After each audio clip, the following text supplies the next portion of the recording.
Shout out Gigaby Graphics, cause she ate with the stole, custom design, global gal, see this, HU23, chopping life, chopping the money, chopping the impact. IR babes. Hello, what's good, what's poppin'? It's your girl Sumaya from Bad, back with another video. And yes, I know it's been a really long time, but y'all know I had to come back to give my reflection on studying international affairs at the illustrious Howard University. So I officially graduated from Howard University this past May 2023, honors BA International Affairs and BA in French, magna cum laude, period. And I just want to share some helpful nuggets of information and a little bit about studying international affairs at Howard. So if you're a current bison, prospective bison, stay tuned for this video. I love international affairs because it is such a broad field and you can do so much with it. And in a nutshell, it's a combination of political science, history, geography, culture, language, all of this in one, and you can take it in so many different directions for your career. I really appreciate my IR experience at Howard University because we learned international relations in a way that was decolonial and that deconstructed Western hegemonic views of global systems and institutions. And this is very different from what you might see at a PWI or predominantly white institution. So I definitely really value my experience because it prepared me very well for my current Master's of International Affairs at Johns Hopkins SAIS, but also it just gave me a real critical view of the world and not this one view that's really imposed on us in the West. And one thing I noticed is it's a lot easier to go from knowing the critical perspective to more of like the mainstream literature that we all have to learn anyways, versus starting off with the very Western view and then trying to become critical later on. So now when I'm in my master's, I really have the advantage of already having this critical background, because now when I'm doing classes on Europe and etc., I'm able to determine different biases or different perspectives that aren't just Eurocentric, for instance. First and foremost, engage with our decolonial curriculum. So don't just passively do readings for class, but really try to pay attention, ask questions, and also engage with your professors. Our professors are not just there to write recommendations, but they're humans and they're people first and foremost. So really take advantage of the fact of our really diverse staff. I had professors from Ghana, from the US, who had lived in Spain and done research all over the world, from the Afro-French diaspora. Like, they really know what they're doing, and they've done research and work. They've worked at the World Bank, other international institutions. So don't just passively go to class. Y'all need to tap into the Bunch Center.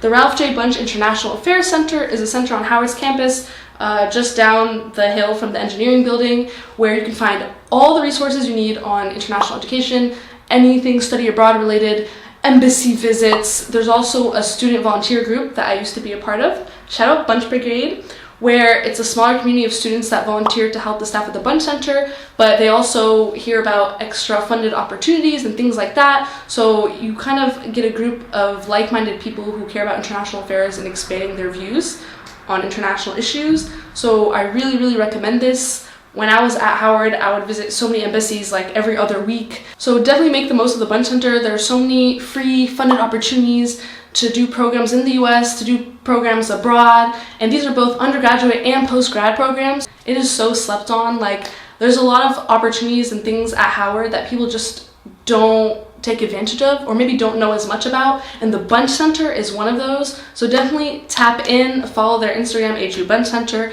and just check out their website, and definitely study abroad if you're an international affairs major, because through Howard Scholarship it covers your study abroad, and studying abroad is also usually cheaper.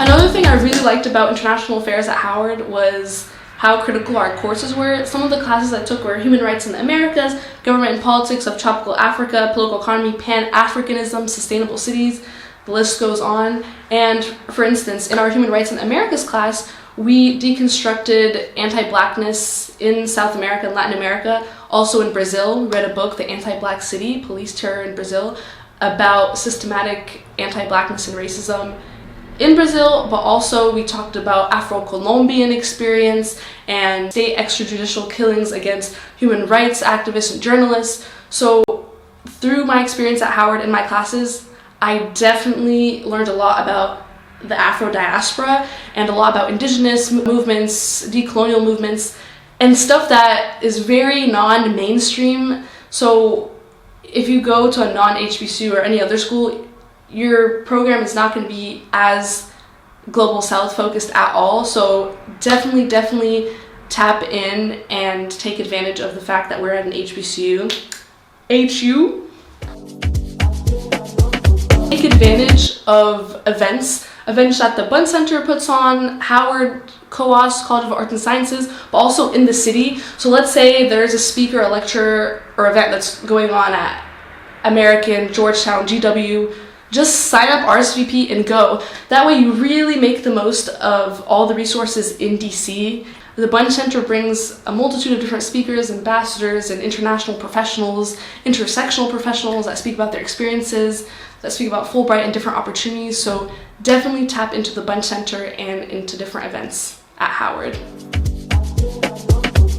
We are so blessed to have such a diverse campus of people across the Afro diaspora and across the world. There's Chango, the Afro-Latino student group, there's African Student Association, Caribbean Student Association. Even this year I saw there's a Chinese culture club. Literally take advantage of how diverse our school is and how diverse our interests are, how international it is, and go put yourself out there, go learn, meet other people with different or similar interests, because that multicultural engagement is really going to add to your experience and help you understand the things you learn in the classroom. Another thing is languages. So this video isn't about language learning, but I will say when you study international affairs, that language requirement, essential. But also beyond the degree, learning languages literally opens up your eyes to the world and helps you understand different cultures, perspectives, politics, movements that otherwise you might have not been able to. You're able to connect with more people, and that is everything in this field. Definitely at least minor or consider double majoring in a language if you'd like to. I am so grateful I had a decolonial approach in my international relations undergrad education, because it's making a world of a difference now, and it's made me so critical.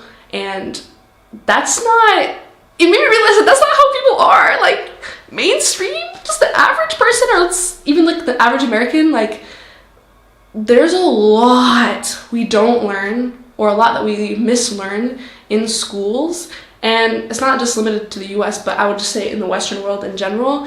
And you have to actively do the work to unlearn these things. So already when you study political science or international affairs, at Howard, you're already taking part in major steps in unlearning the bad things and gaining a critical view of the world. So definitely don't take that for granted. Bison, we already know there are little challenges sometimes. However, I will say that even though we don't have an official School of International Affairs, which they're working on and hopefully will be established within the next 5 to 10 years, despite this, there are still so many untapped resources at the Bunn Center, through the College of Arts and Sciences and the honors program, and even just the culturally rich campus itself. So definitely make the most of it. And another tip is you really have to be proactive and engaged, because there's a lot of free money and opportunities. For instance, I did an internship fully funded in the Netherlands in Amsterdam for 3 months because I was engaged with the Bunch Brigade, the student volunteer group at the Bunch Center, and I saw a link, an opportunity to apply for something, and then I got it. I also was able to study abroad for free, and I did a program in Paris, and I also did another program, the FLAS, or Foreign Language Area Studies, through the Center for African Studies, where despite COVID, I was still able to do an Arabic program online, and then I took the stipend, planned this big solo trip to Morocco, which you can see in some of my other videos. Those things are there for you, and if you just sit around, you might have a good experience, but you're not going to have a great experience. You're not really going to get the best value of your money for doing a degree and doing an education. So definitely be proactive. And if you guys have any questions, you can reach out to me and I'd be happy to answer anything or provide some guidance. Ciao!